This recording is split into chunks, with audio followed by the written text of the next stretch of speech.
Hello મિત્રો, progress કિચનમાં આપનું સ્વાગત છે। તો આજે આપણે બનાવીશું મસાલા વઘારેલા ભાત। તો મસાલા ભાત બનાવવા માટે મેં અહીં 1.5 કપ જેટલા ચોખા લીધા છે। આ ચોખા આપણે ઘરમાં જે રેગ્યુલર ખાતા હોય તે ચોખા પણ તમે લઈ શકો અને બાસમતી ચોખા પણ લઈ શકો। પહેલા આપણે આ ચોખાને આપણે ધોઈ લેશું। આ રીતે પાણી નાખી હાથથી આ રીતે સારી રીતે મસળીને આ ચોખાને ધોઈ લેશું। આ ચોખાને આપણે 2-3 પાણીથી ધોવાના, જ્યાં સુધી આ ચોખામાંથી આ રીતનું વ્હાઈટ પાણી ન થાય ત્યાં સુધી આપણે એને ધોવાના। તો ભાતને બાફવા માટે મેં અહીં એક કડાઈમાં પાણી ગરમ મૂકી દીધું છે।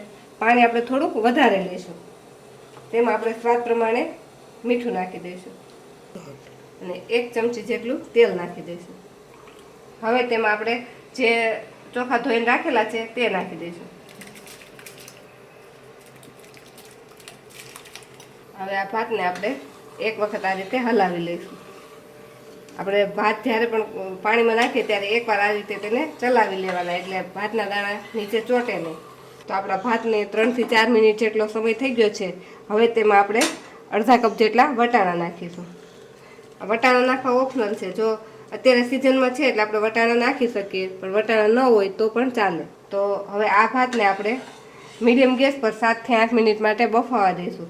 આ ભાતને આપણે પૂરેપૂરા નથી બાફવાના, 80 થી 90% જેટલા ભાત બફાય ત્યાં સુધી આપણે એને બાફી લઈશું। 5 થી 6 મિનિટમાં જ આપણા ભાત આ રીતે સરસ બફાઈ ગયા છે। આ રીતે ભાતના બધા જ દાણા છૂટા છૂટા રહે અને વટાણા આપણા સોફ્ટ થઈ જાય એટલે આપણા ભાત બફાઈ ગયા છે। તો હવે આ ભાતને આપણે એક ચાળણીમાં આપણે નિતારી લઈશું। આ રીતે ચાળણીમાં નિતારી ભાતમાંથી વધારાનું બધું જ પાણી આપણે કાઢી લઈશું। તો આ ભાતને આપણે 10 મિનિટ માટે આ રીતે ઠંડા થવા દેશું। આ રીતે થોડીક વાર માટે આપણે ઠંડા થવા દેશું એટલે ભાતમાંથી વધારાનું પાણી બધું નીતરી જશે અને આપણા ભાત જ્યારે પણ વઘારશું ત્યારે એકદમ છૂટા છૂટા રહેશે। તો હવે આપણે ભાતને વઘાર કરી લઈએ।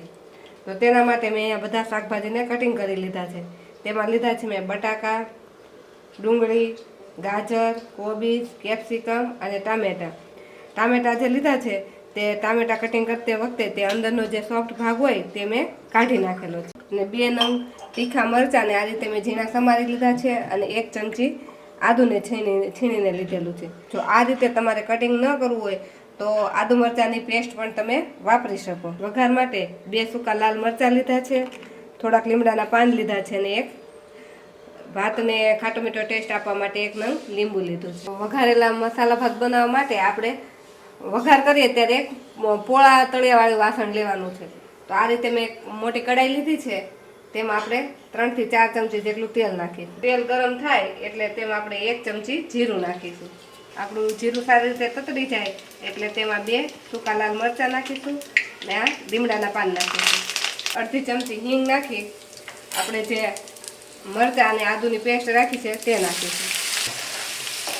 આ બધી જ વસ્તુને આપણે થોડીક વાર માટે આ રીતે સાતળી લઈશું। તો આપણે આદુ મરચાં સરસ સતળાઈ ગયા છે। હવે તેમાં આપણે ટામેટાં સિવાયના બધા જ વેજીટેબલને નાખી દઈશું। આ શાકભાજીનું કટિંગ આપણે આમ મીડિયમ સાઇઝનું કરવાનું, એકદમ ઝીણું પણ નહીં અને બહુ મોટું પણ નહીં। આ બધા શાકભાજીને આપણે વઘારમાં મિક્સ કરી દઈશું।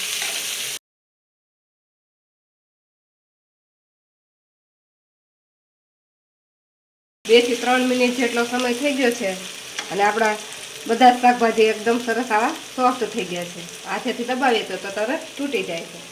હવે આપણે આમાં મસાલા કરી લઈશું। તો હવે આપણે 1 ચમચી આપણે આમાં હળદર નાખીશું, સ્વાદ પ્રમાણે મીઠું નાખીશું, 1 ચમચી ધાણા જીરું પાવડર નાખીશું, 1 ચમચી જેટલી ખાંડ નાખીશું અને આપણે 1 ચમચી જેટલો આમાં પાઉંભાજી મસાલો નાખીશું।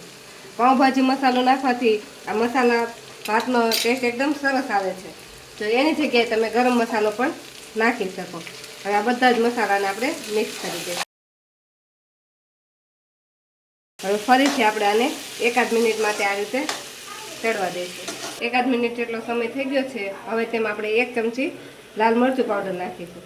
એટલે મરચું પાવડર છેલ્લે જ નાખીશું, જેથી આપણે આ શાકભાજી હોય તેમાં આપણે પાણી નથી નાખેલું તો આપણું મરચું દાજી ન જાય એટલે। અને તેમાં આપણે જે ટામેટાં બાકી રાખ્યા હતા તે નાખી દઈશું। ટામેટાને પણ આપણે છેલ્લે જ નાખીશું। આ બધી જ વસ્તુને મિક્સ કરી દઈશું। તો આપણા બધા જ વેજીટેબલ મસાલા સાથે સરસ કોટ થઈ ગયા છે અને આ બાજુ આપણા ભાતને પણ આપણે 10 મિનિટ માટે પંખા નીચે રાખ્યા હતા તો એકદમ આ રીતે છૂટા થઈ ગયા છે. જ્યારે પણ આપણે મસાલા ભાત બનાવવો હોય ત્યારે આ રીતે જો આપણે ભાતને પહેલેથી બાફી લેશું તો થોડીક વાર માટે રહેશે એટલે એકદમ છૂટા છૂટા થઈ જશે. હવે આ ભાતને આપણે બધા શાકભાજી છે તેમાં નાખી દઈશું.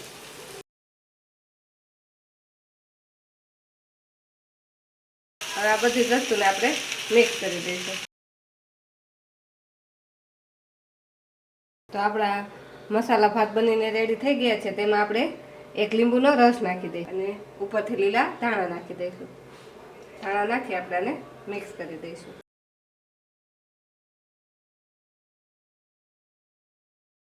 ખૂબ જ ઓછા સમયમાં અને ખૂબ જ ટેસ્ટી અને હેલ્ધી એવા આપણા મસાલા વઘારેલા ભાત બનીને રેડી થઈ ગયા છે. તો આ ભાતને આપણે ગરમા ગરમ સર્વ કરી લઈશું. ટેસ્ટી અને ચટપટા એવા આપણા મસાલા વઘારેલા ભાત બનીને રેડી થઈ ગયા છે. જો તમને મારો આજનો વિડીયો ગમ્યો હોય તો અમારા વિડીયોને લાઈક કરો અને પ્રોગ્રેસ કિચન ચેનલને સબસ્ક્રાઈબ કરો.